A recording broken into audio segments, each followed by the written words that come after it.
Bonjour, soyez les bienvenus dans cette nouvelle émission Ouest France vous répond.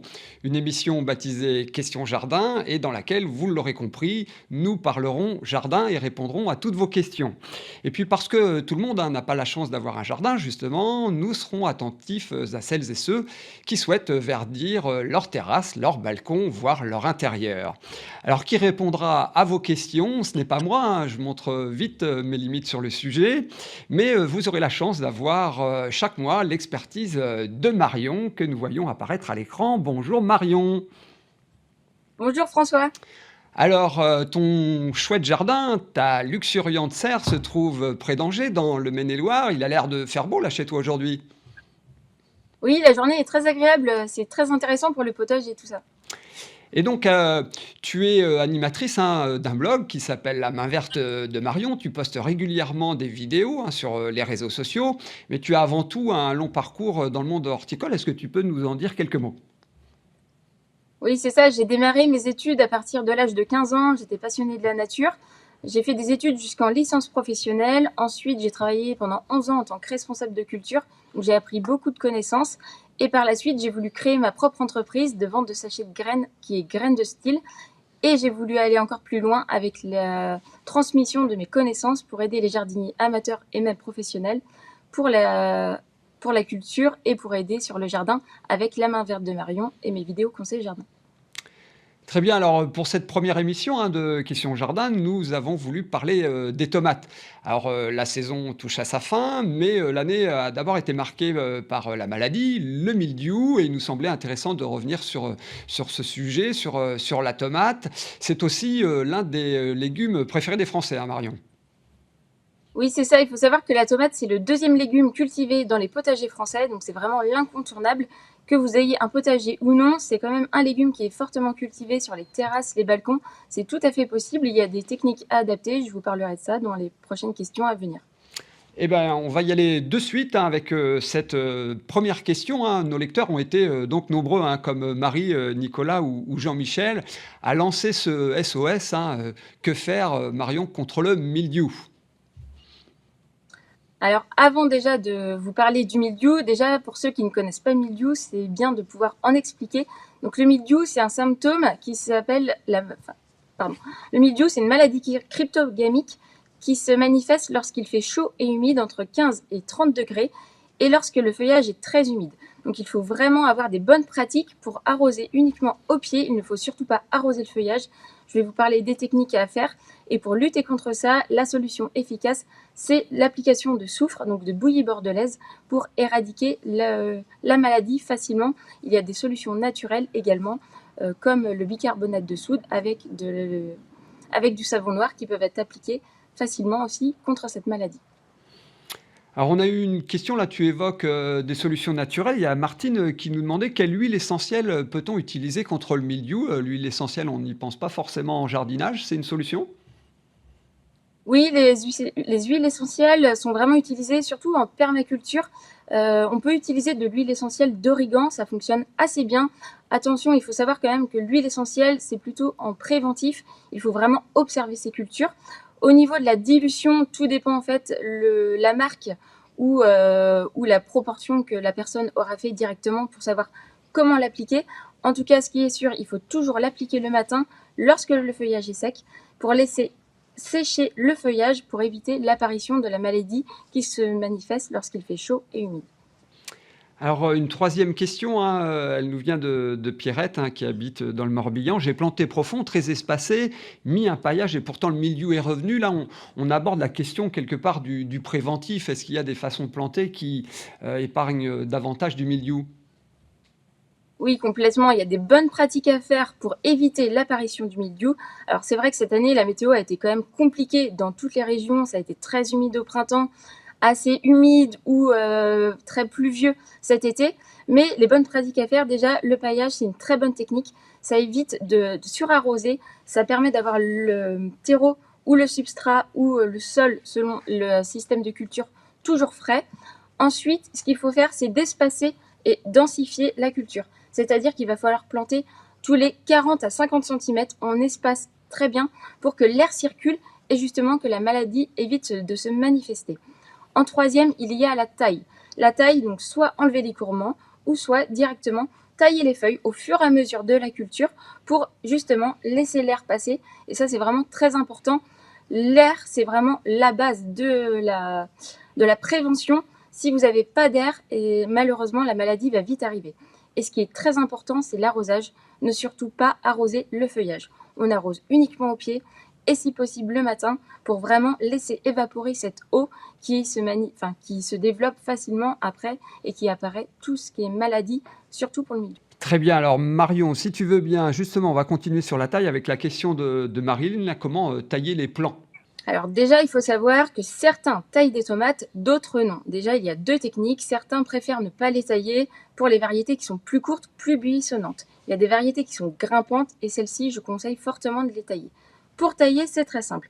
Tout d'abord, il faut enlever tout ce qui est gourmand. Donc les gourmands, ce sont des pousses axillaires qui se développent au-dessus d'une feuille, tout simplement. Ce sont des pousses qui vont se manifester et qui vont faire un buisson et ça va permettre d'avoir des fruits qui sont plus petits puisque justement il y aura plus d'énergie qui va se disperser dans la plante et malheureusement les fruits sont plus petits, peut-être en plus grand nombre mais pas forcément de la taille souhaitée.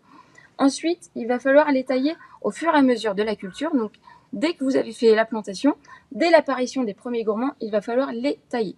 Ensuite, il va falloir aussi enlever les feuilles. Les feuilles, ça permet d'activer la maturation des fruits, d'aérer la plante et ainsi d'assainir et avoir une culture saine. Alors justement, là, tu as en partie répondu à ces questions. On avait la question de Nicole, faut-il tailler sérieusement les feuilles et comment tailler les gourmands? Mais là, au final, tu viens d'y répondre en partie. En fait, pour tailler les feuilles, il y a 2 techniques. Il y a la technique où on taille au fur et à mesure de la croissance des bouquets de tomates. C'est-à-dire que lorsqu'ils sont à maturation, on peut tailler et remonter de bas en haut la tomate pour justement dégarnir le pied. Attention, il ne faut pas trop dégarnir. Ici, vous voyez mes plants de tomates, ils sont assez feuillus. Il y a des techniques que moi j'utilise aussi par rapport à ça. Je dégarnis que le bas et j'enlève environ 1/3 de la hauteur de la tomate puisqu'après, lorsqu'on est sous serre ou lorsque c'est dans des régions qui sont beaucoup plus ensoleillées, malheureusement les fruits peuvent être brûlés par le soleil, donc il faut quand même une protection et c'est les feuilles qui vont protéger tout ça. Donc la taille, je la recommande vraiment pour les régions où il y a moins d'ensoleillement. Ça permet vraiment de favoriser la fructification et aussi d'assainir les plantes. Très bien, alors on l'a dit, hein, on s'adresse aux jardiniers qui disposent des espaces appropriés, un beau jardin bien exposé, tout va bien. Mais on souhaite aussi s'adresser à ceux qui n'ont pas cette chance-là. Alors est-ce qu'on peut faire pousser des tomates sur un balcon, Marion? Est-ce que c'est jouable? Oui, c'est tout à fait possible. Il faudra bien prendre des pots qui sont quand même assez gros. Je conseille minimum un pot de 15 litres pour un plant de tomates. Donc c'est vrai que c'est une surface qui est quand même assez grande, mais il faut absolument que l'espace racinaire soit conséquent pour que la tomate puisse bien se développer. Ensuite, ce qui est important, c'est que en pot, la plante est beaucoup plus résistante au milieu, parce que souvent il y a beaucoup moins de cultures qui sont sur les balcons. Elle est souvent plus exposée au soleil, puisque souvent les terrasses sont exposées en plein sud, même les balcons. Et ensuite, la plante, il va falloir la suivre de près, par contre, puisque comme c'est dans un pot, il n'y a pas la réserve qu'il y a pour une pleine terre. Donc il va falloir apporter tous les éléments nutritifs pour combler le besoin de la tomate, puisqu'une tomate, ça consomme quand même beaucoup d'engrais. Il va falloir arroser régulièrement, tous les 2-3 jours. Si possible, mettre un paillage pour éviter d'arroser tous les jours et éviter que ça s'évapore facilement. Éviter la croûte qui va être au-dessus du pot, puisque ça va être compliqué après de réarroser, de réhumecter la surface du sol. Et du coup, vous pouvez aussi mettre une petite coupelle en dessous. Il faudra bien penser à tailler de temps en temps et surtout à mettre un tuteur pour maintenir la tomate en hauteur et surtout pour avoir de nombreux bouquets à récolter. Très bien, en tout cas, rien d'impossible sur un balcon côté tomate. C'est ça, tout le monde peut avoir une culture de tomates. Très bien. Alors maintenant, une question d'Alain, hein, du Morbihan. De nouveau, dans ma serre, j'ai eu des tomates tachées alors que les feuilles étaient bien. Là, pour le coup, pas de souci du côté des feuilles, mais il demande une explication. Alors, pour répondre à votre question, c'est vraiment compliqué sans voir vraiment la tache au niveau de la tomate. Il y a plusieurs facteurs. Déjà, je vais vous montrer celle-ci, ça c'est une nécrose apicale.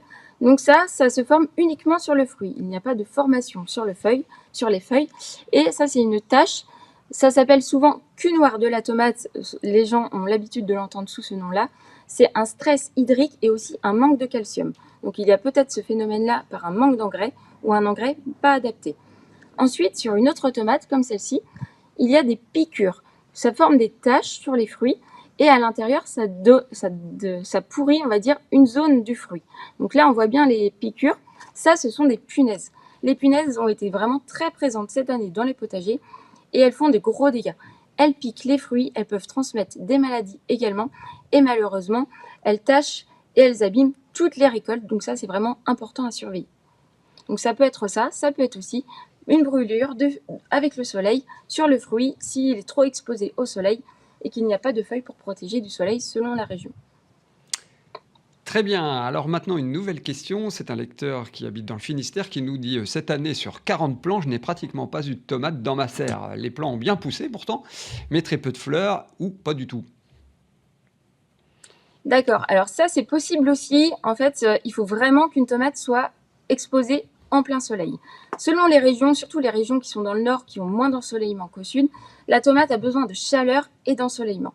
Suite à ça, si elle n'a pas forcément ces bonnes conditions, malheureusement, elle va végéter, c'est-à-dire qu'elle va former uniquement des feuilles. Et en plus de ça, il va falloir adapter un engrais qui va favoriser la production de fruits. Si vous apportez que de l'azote, malheureusement, ça va pousser en feuillage et ça ne va pas forcément faire de fruits. En plus de ça, il va falloir aussi mettre des fleurs à proximité pour attirer tout ce qui est insectes pollinisateurs pour polliniser les fruits, parce que s'il y a soit un coup de gelée, soit un manque de pollinisation, la fleur ne va pas aboutir aux fruits, elle va couler et malheureusement, il n'y aura pas une production de fruits attendue malheureusement par rapport à ça. Donc ce que je conseille vraiment, c'est d'apporter de l'engrais spécial avec de la potasse, donc du potassium qui est vraiment l'indispensable pour faire fleurir et pour avoir une production de tomates, c'est vraiment important. Et ensuite, bien faire attention à l'exposition. Très bien. Alors là, c'est une lectrice qui nous demande pourquoi mes pieds de tomates ne grandissent pas et jaunissent alors qu'il ne manque pas d'eau. La question d'arrosage, là, pour le coup, on va y revenir un peu. Oui, alors concernant l'arrosage, souvent on a tendance à trop arroser les tomates. On se dit on arrose pour avoir des gros fruits, des grosses tomates, mais malheureusement ce n'est pas la solution. Il faut arroser vraiment léger parce que si on arrose de trop, malheureusement ça va lessiver la zone de culture, donc soit en pot pour ceux qui sont en balcon, soit dans le potager, ça va lessiver tous les nutriments qui étaient présents dans le sol vont s'enlever de ce sol-là et la plante sera en manque d'engrais, c'est pour ça que le feuillage va jaunir. Il y aura des carences en engrais. La plante aura du mal à pousser puisqu'elle sera complètement bloquée, elle aura besoin de nourriture pour pousser. Donc, ce qui est important, c'est surtout d'espacer les arrosages et d'apporter de temps en temps des arrosages avec de l'engrais. On peut faire de l'engrais naturel avec de la décoction de peau de banane, par exemple, qui est très bien pour faire fleurir et pour avoir des productions de tomates. Alors pourquoi mes tomates ne mûrissent pas? C'est Françoise des Côtes d'Armor qui nous pose cette question. Alors souvent, il y a plusieurs phénomènes. Souvent, c'est le manque d'ensoleillement et le manque de chaleur. Une tomate, comme je le disais auparavant, a besoin vraiment de chaleur et d'ensoleillement. Là, vous êtes situé un petit peu au nord de la France, donc il y a sûrement moins de soleil. Et c'est pour ça que c'est important de tailler les tomates. Il faut absolument enlever les feuilles qui sont présentes devant les bouquets de tomates pour justement laisser apparaître beaucoup plus de luminosité et favoriser la fructification des fruits. Ensuite, il faut savoir que lorsqu'il fait en dessous de 15 degrés et au-dessus de 30 degrés, la plante est en végétation ralentie. C'est-à-dire que lorsqu'il fait trop chaud ou trop froid, elle va mettre beaucoup plus de temps à se développer, à consommer les nutriments et à aboutir à la fructification finale. Donc vraiment, je vous recommande de tailler vos tomates et ensuite, vous allez voir, il y aura de l'air qui va circuler, plus de luminosité et vos tomates vont aller beaucoup mieux. Et surtout, il faut apporter de l'engrais spécial floraison et fructification, donc la peau de banane ou d'autres engrais riches en potassium pour faire fleurir et pour arriver à maturation des fruits. Alors on aborde là, désormais Marion, des questions, de personnes qui ont réussi à avoir des tomates, mais qui malgré tout s'interrogent. C'est le cas de Marc là qui nous dit: «Mes tomates ont eu la peau très épaisse cette année, d'où cela peut-il venir?» Alors souvent, le problème de peau épaisse, déjà, ça dépend aussi des variétés. Certaines variétés ont des peaux qui sont plus épaisses que d'autres. Donc ça, ce sont des dispositions variétales. Et ensuite, lorsque la plante est stressée, donc les plantes de tomates peuvent être stressées par plusieurs facteurs. Ils peuvent être stressés lorsqu'il fait froid, lorsqu'il fait trop chaud et lorsqu'il manque d'eau. Si jamais la plantation a été faite et on récolte uniquement, on n'observe pas sa culture, la plante peut être bloquée et elle manifeste des fruits qui sont durs, qui ont une peau épaisse et qui sont souvent très petits par rapport à la taille attendue. Donc ça, c'est vraiment signe de ce phénomène-là, le manque d'engrais et le manque d'eau. Il faut arroser régulièrement en petite quantité, pas apporter un arrosoir par semaine, il vaut mieux apporter 1 litre ou 2 tous les 2 jours que d'apporter une fois et malheureusement la plante, elle n'arrive pas à subvenir à ses besoins parce qu'elle a trop d'un coup et après elle n'a plus rien. C'est comme nous, il faut absolument être régulier pour avoir des bonnes tomates et avoir une belle culture. Alors, maintenant une question, d'Yves, si tu veux bien Marion. Il habite, peut-être à côté de chez toi. Il est du Maine-et-Loire, Yves, et il nous demande pourquoi j'ai toujours des bouquets de fleurs de tomates assez hauts par rapport, aux pieds. Alors, c'est pareil, il y a plusieurs explications. Lors de la plantation, déjà, j'aurais bien aimé savoir comment il l'a planté, s'il l'a planté serré. Lorsqu'on plante un plant de tomate, la plantation se fait directement au niveau du collet. Donc, on enfonce une grande partie de la tomate dans le sol. Ça permet de démarrer avec un plant beaucoup plus fort. Et après, il va falloir espacer les plantations de 40 à 50 cm. Ça permet d'avoir un espace suffisant et de réduire la taille des entrenœuds. La taille des entrenœuds, c'est tout simplement la taille entre deux feuilles. Et si les plantes sont trop serrées, elles ont tendance à s'allonger. Et comme ça va s'allonger, le bouquet va être d'office beaucoup plus haut que si la plante avait beaucoup d'espace pour se développer. Elle serait plus résistante, plus ramifiée. Et ça peut être ça. Autre détail, ça peut être au niveau de la taille. Lorsqu'on enlève les premiers gourmands, des fois on ne fait pas forcément attention. On taille le gourmand, on taille la feuille. Et malheureusement, des fois ça arrive, on taille la grappe ou la future grappe de tomate, on taille la fleur et on n'a pas fait attention et ça peut être ça aussi. OK.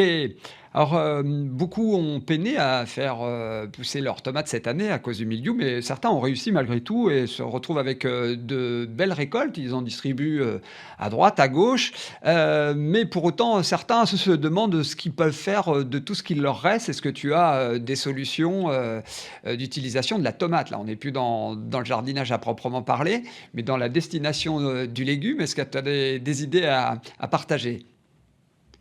Oui, j'ai plusieurs recettes à partager. Déjà, dans un premier temps, lorsque vous récoltez vos tomates, sélectionnez les plus savoureuses pour les consommer crues immédiatement. Déjà, il faut récolter le jour où vous voulez les consommer, ne les mettez pas au frais, c'est vraiment très savoureux. Ensuite, pour le reste, vous pouvez les consommer chaudes, donc soit en tomates farcies, soit en ratatouille accompagnée d'une courgette, des choses comme ça.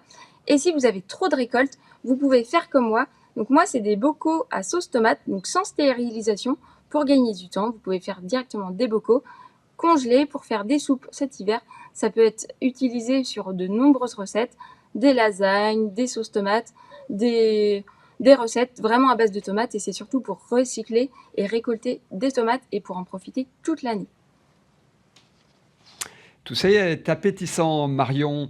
On en a terminé désormais avec les questions, mais avant de parler outils, on va faire un petit résumé, si tu veux bien, pour les personnes qui nous rejoindraient juste maintenant. Si on avait trois conseils justement à délivrer, trois essentiels autour de la culture des tomates que tu pourrais partager, ce serait quoi? Alors moi, les 3 essentiels pour la culture des tomates, la 1, c'est de planter au bon moment avec les variétés adaptées. Donc ça, c'est très important de planter après les serres de glace pour ceux qui n'ont pas de serre. Moi, ici, la culture est sous serre, donc je plante souvent plus tôt, vraiment adapté par rapport à votre climat. La deuxième, c'est observer et surveiller vos tomates. Il va falloir apporter des soins, mais pour apporter des soins, il faut regarder régulièrement vos tomates, apporter régulièrement de l'engrais en petite quantité, de l'eau, on taille si vous préférez tailler, et vraiment de surveiller pour avoir une bonne culture et observer s'il y a des problèmes de mildiou ou de ravageurs extérieurs. Et la dernière, c'est de récolter au bon moment. Il faut récolter régulièrement pour favoriser la production de futurs fruits, puisque si vous laissez s'abîmer des tomates qui sont déjà mûres, le plant de tomate va souffrir, il va pas distribuer l'énergie nécessaire aux futures grappes, et comme ça, vous aurez moins de récoltes. Donc si vous récoltez au bon moment, vous allez activer la récolte des prochains bouquets. Très bien. Et puis, avant de conclure, et on le fera systématiquement dans chacune de nos émissions, on va parler outils, hein. On t'a vu te saisir d'un sécateur, par exemple. Et là, on va évoquer les essentiels de l'outillage pour la culture des tomates.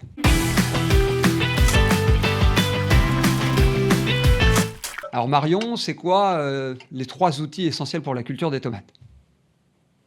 Alors, pour les 3 outils, là, c'est un petit plantoir, donc souvent appelé serre-fouette à main.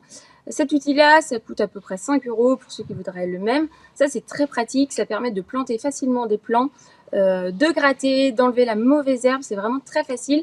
Moi, j'utilise tout le temps pour toutes mes plantations que je fais, pour les plants de tomates et même les autres cultures. C'est très sympa à utiliser et c'est vraiment l'indispensable parce qu'il n'y a pas besoin d'avoir un gros outil, ça prend pas de place à ranger, c'est vraiment très pratique. Ensuite, en autre outil, là c'est un peu plus gros, donc ça s'appelle une grélinette. Une grélinette ou fourche 4 dents, donc là il y a 4 dents. Ça permet d'aérer le sol sans poser de problème au niveau de la structure du sol. C'est-à-dire que ça remplace le motoculteur, ça évite d'investir aussi dans un gros outil thermique, ça permet d'aérer le sol, c'est ergonomique puisqu'avec les 2 bras, on se fait pas mal au dos. C'est très bien pour les petits potagers. Je recommande fortement. Moi, j'utilise tout le temps, même dans ma serre. J'ai pas besoin d'avoir un outil beaucoup plus grand. Et ça prend soin surtout des vers de terre et de la micro-biodiversité qui est à l'intérieur du sol. Ça ne casse pas et ça aère simplement le sol. Et ensuite, mon autre outil vraiment indispensable, c'est le sécateur. Le sécateur, c'est l'indispensable pour moi. Je fais vraiment tout avec. On peut tailler tout ce qui est gourmand de tomates, puisque lorsqu'ils sont gros, c'est difficile à tailler avec les doigts. Donc je coupe avec une coupe bien franche. Je coupe également les feuilles. Et ce qu'il faut savoir, pour entretenir un sécateur, il va falloir quand même l'entretenir régulièrement, désinfecter la lame. C'est très important, ça peut être vecteur de maladies si vous ne désinfectez pas. Les sécateurs, on peut les retrouver entre 5 et 50 € selon la gamme. Je ne vous recommande pas forcément les premiers prix qui sont souvent peu de qualité et qui tiennent souvent assez mal. C'est vraiment un investissement et moi je l'utilise depuis de nombreuses années et ça fonctionne vraiment très bien pour tous les travaux du jardinage, mais pas que, puisque je taille aussi tout ce qui est arbustes avec cet outil. Très bien, voilà, nous arrivons, à la fin de cette émission, j'espère que cela vous a plu, n'hésitez pas à aller voir, hein, sur, le blog, de Marion, je le rappelle, hein, La main verte, de Marion. Vous y trouverez, plusieurs vidéos sur, les tomates, hein, si vous voulez, davantage de renseignements et puis, Marion, on se donne rendez-vous, dans un mois. Tu es toujours OK pour, accueillir nos internautes, dans ta serre? Oui, complètement. Je répondrai à toutes vos questions le mois prochain. Donc, n'hésitez pas à poser des questions sur le prochain sujet qui sera sur la culture de cucurbitacées. Donc, ça englobe tout ce qui est potimarron, courge butternut, potiron, tout ce qui est de saison pour Halloween avec toutes les courges qu'on peut découvrir. C'est noté, à bientôt donc pour un nouveau numéro de Questions Jardin.